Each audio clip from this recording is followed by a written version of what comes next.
today's workout is going to be a workout that includes double unders, alternating V-ups, and freestanding handstand shoulder taps. The workout's going to be starting off with 50 reps of each, and that's going to be 50 double unders followed by 50 alternating V-ups.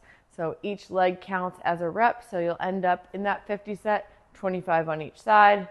And then we go into 50 shoulder taps. And again, that is going to be on each side. So when I touch my shoulder, either same side or opposite side in that freestanding handstand, that'll count as a rep. So you'll end up doing 25 on each side.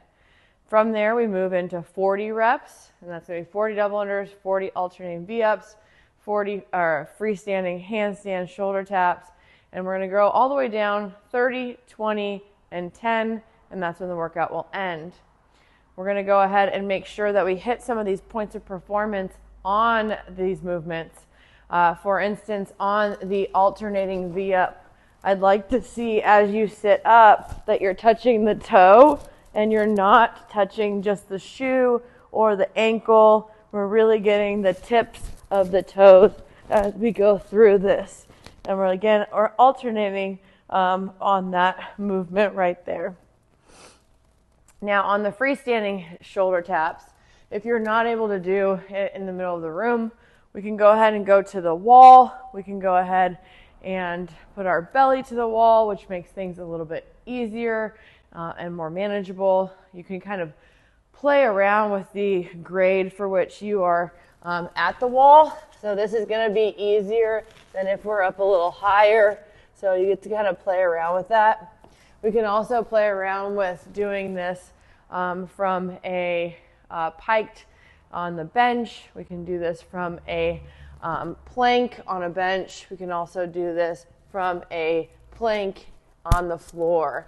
We have a lot of different options here. So go ahead and look at the athlete notes of SugarWOD for that complete list of things to do. Now, when we're talking about scaling the double unders, we can go ahead and scale these double unders by doing half the reps of double unders. We can go ahead and do twice the amount of reps on singles. So if you're starting off with 50 and you want to do singles, we're going to double that to 100 singles.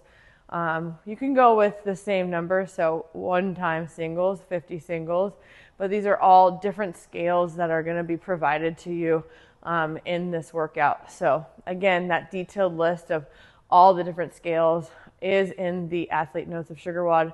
So take a look at that and find the best scale that challenges you, but also allows you to get in some good quality work for this workout.